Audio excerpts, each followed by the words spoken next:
teams are ready to draft, and we are going to start, it looks like, with Kairos versus the Dinner Excuse. The dinner excuse. The That Dinner that Excuse. excuse. BRB dinner. I really like that name because I just identify with it so much. Right. We've all said that at least once, right? Like, Mhm. sorry guys, I gotta go. Dinner. All right, and it looks like they're drafting now. So let's jump right into our drafting screen. Heyo. Hey, all right. So we saw some crazy drafts yesterday in the road to BlizzCon, Kai, and we saw Lily's face a couple times. We saw quite a bit in Nazebo. We saw a Rainer. So all bets are off in this PPP, as we started calling it, the post-patch period. And but these first two bans, Kairos is going to ban Kael'thas, and the Dinner Excuse is going to ban Zeratul. Those are not real big surprises. No, yeah. If we're talking about surprises, we're not getting any right now. Kael'thas and Zeratul probably the two highest damage, and if we're up there in the damages, Kairos is going to pick Jaina right up there with Kael in the wizarding world. Jaina is a popular lady these days. She is first picked quite often. Everyone wants her on their kickball team. She just does a ton of damage, and her icy fingers will bring many, many people to death. So Kairos is wanting her on their team, but the Dinner Excuse is going to prioritize Sylvanas, someone who may not do quite as much burst damage, but she certainly has a lot of utility. And on Cursed Hollow, she can kind of mimic the curse that teams can Right. grab on her own with her Right, abilities. she is a little walking curse there. You don't Yeah. need no stinking curses with Sylvanas. Or if you have one, her split push is amazing. And who better Mm-hmm. to protect Sylvanas than Johanna, one of the strongest tanks with the best peeling ability. Oh, I love Johanna. I love her condemn. It can be so powerful in initiating as well as kind of aiding a really good damage dealer. So we'll see if they add someone a little burstier to that composition. But in the meantime, Kairos is going to go ahead and pick up Tyrande and Muradin. What do you think of those picks, Well, Kai? it looks like they're setting up a roaming comp. Usually, if you see Jaina and Tyrande anywhere near each other, there's going to be a roaming comp. Tyrande, very strong, not just her vision, but her stun and her small heal. She's very mobile. Jaina in the late game sets up very well with that. I wouldn't be surprised if they have a strong melee in there like the Butcher. Previously, it Mm. might have been Illidan. He's not as strong right now. He was replaced, perhaps, by Zeratul. But with him banned out, I would expect a Butcher pick. He could be banned, though, currently right now by the Dinner Excuse.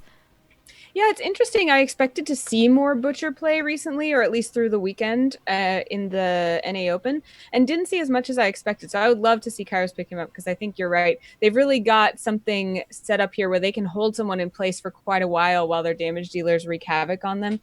And that would be great to see the Butcher there. The Dinner Excuse notices, though, that Kairos is probably going to want another healer because Tyrande can't really do a whole lot of healing on her own. You usually see her with another support.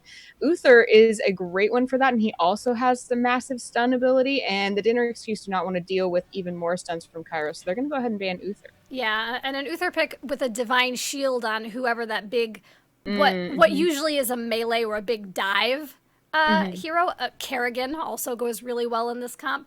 They would Mm-hmm. love a Divine Shield for their initiate, so an Uther ban, very smart there.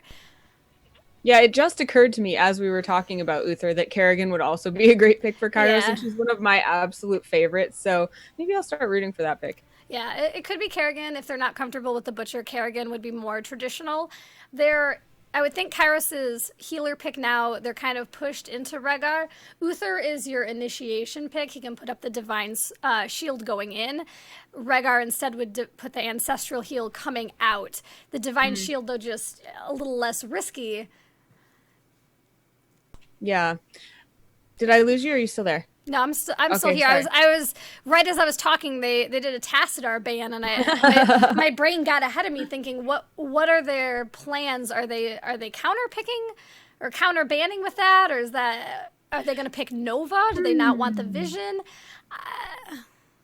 That is interesting. I mean, they've already got their half support, their Sapassin or Specialist or whatever you want to call them anymore. Assess support, assess Yeah. support. So maybe they're trying to deny the Dinner Excuse the ability to have somebody that has that multiple utility like Tassadar does, the ability to have vision and be a great laner and provide some shielding. But the Dinner Excuse, I guess, not too concerned because they came out really quick with those next two picks. They are going to grab the Rhaegar. and a Falstad. That is definitely a counter pick with the Rhaegar. Not that he's not a strong healer, he's very strong, but taking him from Kairos is limiting their choices of damage right now, putting them into a little bit of an uncomfortable spot because it really only leaves them Malfurion or Lily? A question mark? Hello? Team? As a team? Hello? Draft Lily? Yeah, and drafting Malfurion into a hard dive or a hard roaming comp can be very risky, especially in the early game when his healing is kind of limited. Mm-hmm. Yeah, and they are going to go ahead and pick him up, and he's not going to be able to do as much as even Rhaegar would with slows. So I think what Kairos was really going for was that lock him down composition, and they were denied that a little bit by the Dinner Queue. So well drafted for them. They are going to get Malfurion because they agree with us that Lily is kind of a question mark, kind of healer to grab. Yeah, it's not going to work right now. Instead, they take Malfurion because they have to, and go with Nazebo instead. Kind of medium damage, medium CC. He's really middle of the road right now. But drafting Kerrigan or Butcher into this comp that they have would be questionable as well. They probably would die. So they took somebody a little safer with Nazebo, and maybe they're hoping to zone a little more on top of those tributes with Nazebo having the frogs and the spiders and the walls. And Dinner Excuse snaps up that Kerrigan since they now have a strong sure, why not? Interesting. So I really like Kerrigan when you've got follow-up multiple stuns. And I definitely saw Kairos as the obvious ability to do that. But I certainly also really, really like Kerrigan with Johanna. I've seen some really cool condemn into Maelstrom type of things, and Blessed Shield into condemn into Maelstrom. So I particularly like the synergy of those two together. What do you think of Kerrigan with the rest of that composition? I see.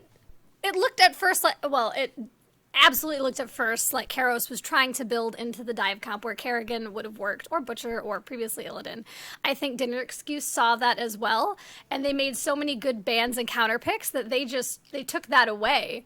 Having done that, they built a perfectly strong Kerrigan team. Sylvanas can split push while the other four are supporting Kerrigan. Johanna goes very well with Kerrigan. Rhaegar, a perfectly fine back healer for Kerrigan, also having his slowing totem, lets her escape if she needs to, or chase better. Falstad, really good cleanup if they take the shock and awe. So why not Johanna if she uses Blessed Shield, good stuns. Works. Yeah. They really cleaned up the draft. They countered Kairos very well and put together a very good team for themselves. Yeah, I think Kairos showed a really strong indicator of what they were looking for from the beginning of the draft. So they didn't quite leave Dinner Excuse guessing, and I think Dinner Excuse capitalized on that. Absolutely, yeah. They showed their hand really early with the Jaina Tyrande picks, and then Murden as well, since he's really known as the strong initiating tank. And Dinner Excuse, yeah, like you said, capitalized on the draft. We are going to be on Cursed Hollow, so maybe as these teams get ready, should we talk a little bit about how these teams are going to work on that map in particular? Yeah, for sure. That's another reason I think maybe we saw a Tassadar ban. Tassadar is really very good on Cursed Hollow. He has that extra vision with Oracle. He can drop his Psystorms to maybe prolong picking up the curses indefinitely. He can just keep poking and poking and poking and really just cause a lot of problems and turmoil for his enemy team. Malfurion, though, with his new talent, what is it, Elun's Grace, that increases his basic attack range, can also be really obnoxious, just dropping moonfires and roots from very far away and, keep right out of your face but in your face similarly. Yeah, in case you guys aren't familiar with this map, if you're coming to us and just joining the Heroes community, first of all, welcome. But second of all, just a real quick overview of this map. We are going to see tributes spawn in 6 places all over the map. Your team wants to channel those tributes, and you want to collect 3 of them, because if you do, that's going to mean you curse your opponent's teams. Their structures will not be able to shoot at you, and their minions will all of a sudden have only 1 HP. So that is a great benefit. Yeah. All right, so let's look at our teams. In blue, we do have a Kairos. We have Insane on Candy King Murden. We have Dan Lee for 3 on Jaina. We have, I wish it stopped moving, Monkey Lamps on Malfurion, and Crowan on Tyrande. And of course, in red, we have the dinner excuse. We've got Caterpillar on Falstad there, and they're moving all over the place. We've got Charge on Sylvanas, G Spot Lol on Kerrigan, Panda Man on Johanna, and Mfu on Rhaegar. Man, I spent so much time setting up beautiful frames for this game, and then I realized I did not set up my observer UI. So it's like, oh, this is so choppy. That's fine, no worries. What have I done? Well, in the meantime, it looks like Panda Man and G Spot Lol are going to try and hang out here in the middle. That looks like they're hoping for a rotation so they could maybe grab a gank. And that is that roaming comp that we were talking about, except it is for the dinner excuse. We expected it from Kairos, and instead, TDE is going to grab it. Looks like Monkey Lamps is left to defend the mid lane here by himself. We've got Nazebo and Falstad up in the top lane. And it looks like Insane and Crowan, if I could see his name behind that health bar, are going to hide out as well. It looks like Kairos is also looking for a little gank if they could get one. Yeah, that would be great. Oh, coming out of the bushes here in the middle lane, Panda Man. And how do you say Kerrigan's name? We're just going to call him Kerrigan. Do not, though, get the pick on Monkey Lamps. He lives. Well done. Fending off 3 people. 1 Malfurion. In the top lane, not a lot going on here. Spoogoder doing fine. Yeah, that was interesting. We saw from Johanna and Kerrigan, they both have that pull mechanic. They both used it, but that's not going to hold somebody down quite as much as a stun like that just went down on G-Spot Lol. And she is going to get away because she doesn't have the follow-up stun. Did lose a lot of health, though, so she's going to have to be careful as she rotates through the map. Absolutely. Really aggressive early game jungle play going on here. But with that Kerrigan, she's so strong in the early game. One of her big advantages that she needs to pick up a lead for her team in the early game when she starts to even out with other heroes in the late game. Yeah, we can see that both teams are doing a pretty great job of soaking experience, even though they are running these roaming comps. That's because they've had one person in lane the whole time. There's kind of a peaceful calm before the storm in this game so far, Kai. Yeah, it looks like another gank attempting to be set up in the top lane. No, Kerrigan's out. Doesn't look like a good setup there on Nazebo. They're moving back towards the middle lane. Probably trying to pick up Monkey Lamps here on Malfurion in the middle. We actually got a Lunar Flare on Rhaegar down there in the middle, and he was the first blood. Tyrande helping take him out there. And now the tribute is spawning, so we will see at least a skirmish, although some teams opt to ignore this first tribute because it's not that important to grab the first one. You have to get 3 in order to get a curse. Right, and sometimes lane experience can be much more valuable than later you can get tributes when you're up in level, especially at that level 10. But a big fight happening in the bushes here. Down goes Kerrigan, the strongest damage for the dinner excuse. And they are on the run back into their base. Yeah, it looks like Falstad's going to get a heal right at the last second. It is going to be able to make it behind the wall. Kerrigan actually did use that Primal Grasp to pull Spagooter in, thinking that her team could follow up and take him down, but unfortunately the rest of Kairos was there. And now they're looking really strong as only 3 members of the dinner excuse are left to defend. Kerrigan did respawn. She is going to come back in and try her hand again at this skirmish, and all of a sudden we do have a little bit of a numbers advantage here for the dinner excuse. And Sane is not deterred, though, and will go right into the middle of the action. He can take quite a few hits, so he's not too worried that he got blinded. He's going to run out of the way and kind of try to lure the dinner excuse out into the damage that his team right into Jaina's AoE as well. Beautiful pull there by Kairos. Absolutely. Well, that Blizzard is nothing to laugh at. Not even in the early game, taking down 2 people, Kerrigan and Johanna. No small feat killing a Johanna even in the early game. And that's going to result in 4 takedowns now for Kairos. They must be feeling pretty good about that. Yeah, almost a full level advantage as well, 7-6. Do you see any talents that surprise you at all in these builds so far?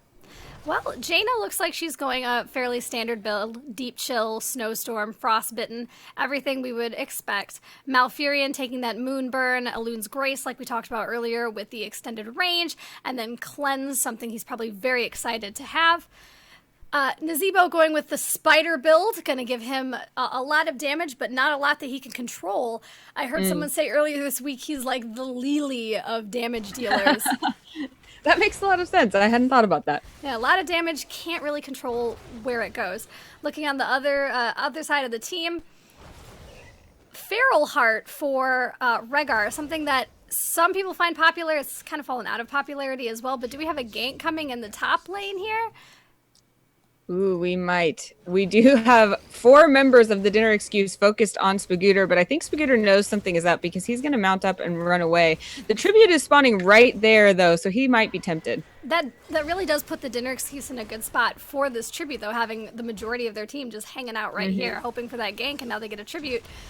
Boom! Insane, though, jumping right in. The Candy King shows no fear.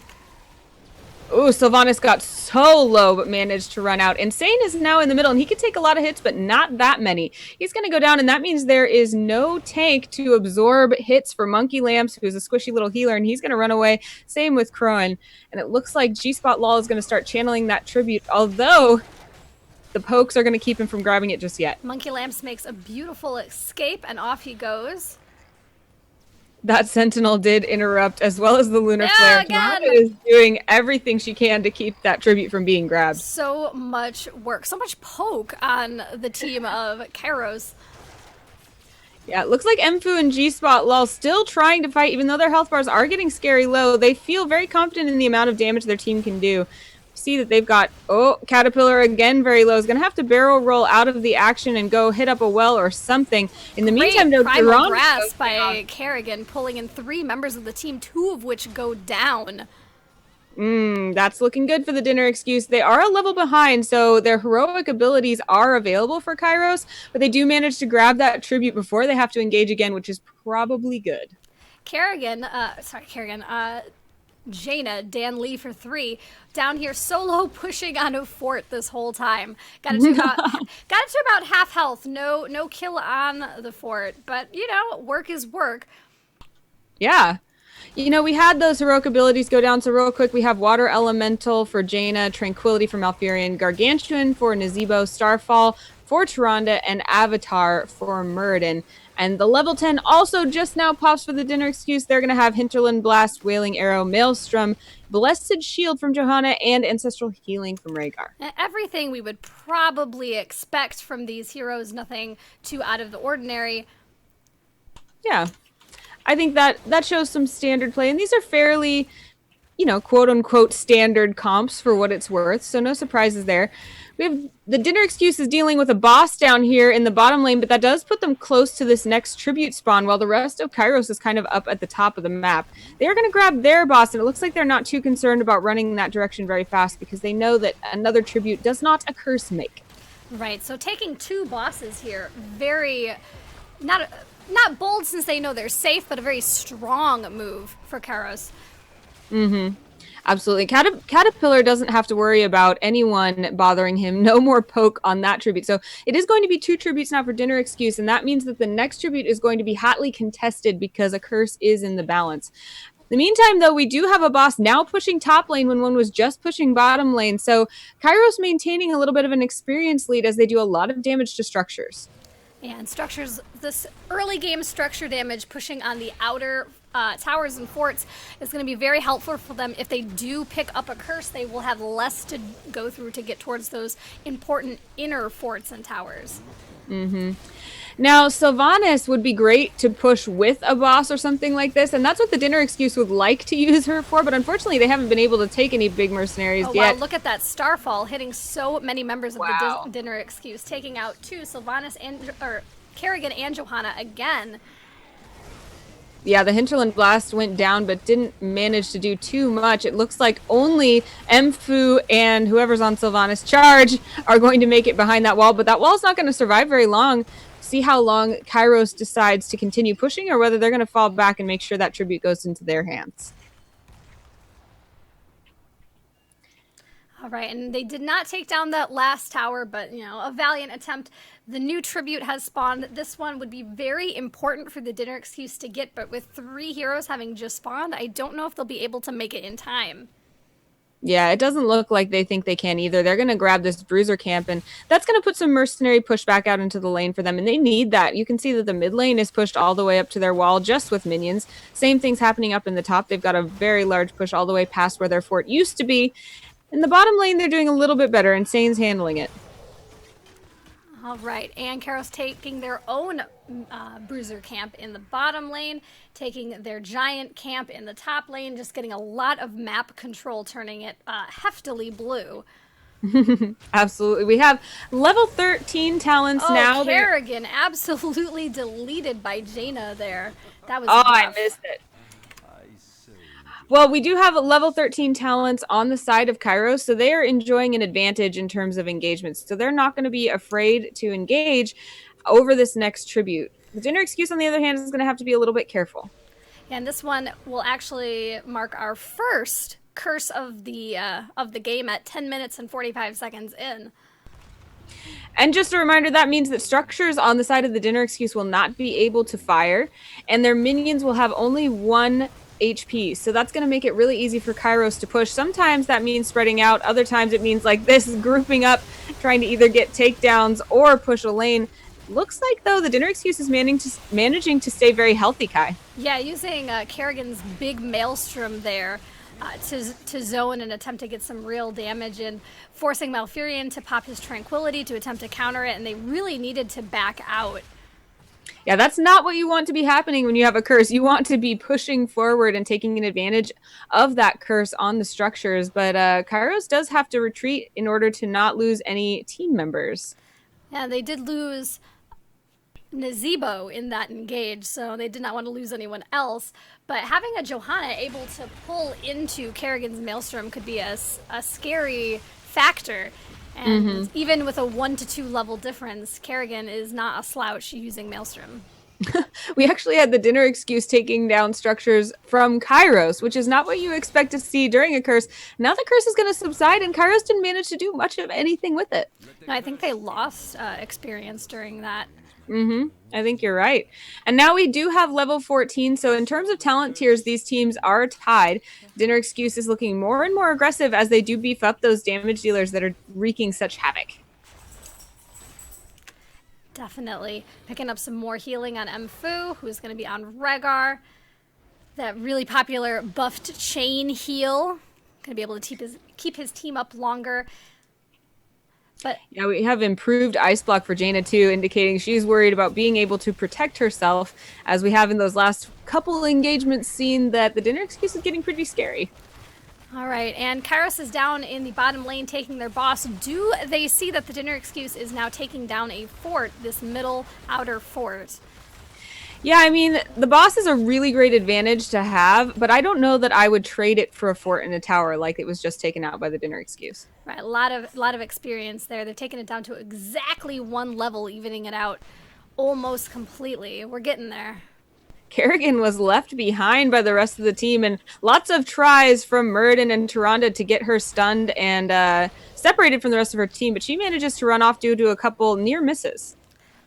Yeah, it looks like Panda Man on Johanna also dismounting to shoot some shield magic back there, enough to get them out and back to safety without any losses. Kairos is going to turn this around and take the enemy boss, though. They don't get a Kerrigan, so they're going to take another boss.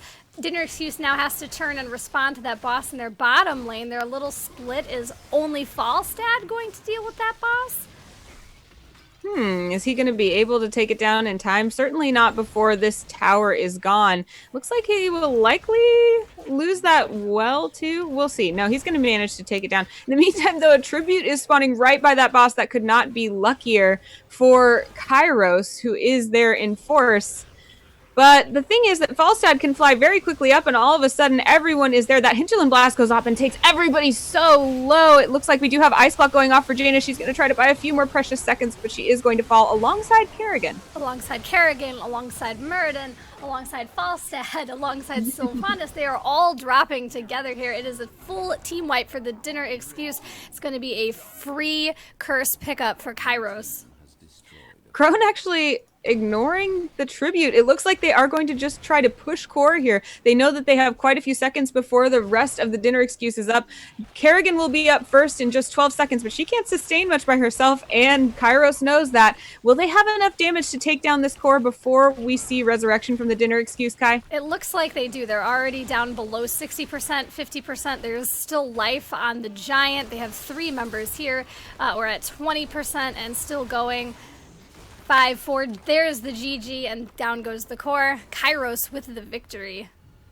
Man, a great decision to turn around and try to take that boss in the top lane. And that great decision was complemented by the fact that RNG smiled upon them and the tribute spawned right there. They were already in position to zone the dinner excuse out and to have a great engagement. And they were also, I believe, if I'm not mistaken, level 16 when the dinner excuse was not in that engagement. And that probably gave them the edge that they needed to just wipe the floor with them. That's true. And I think that happened more than once as well, that where the tribute spawned in a very favorable position for them.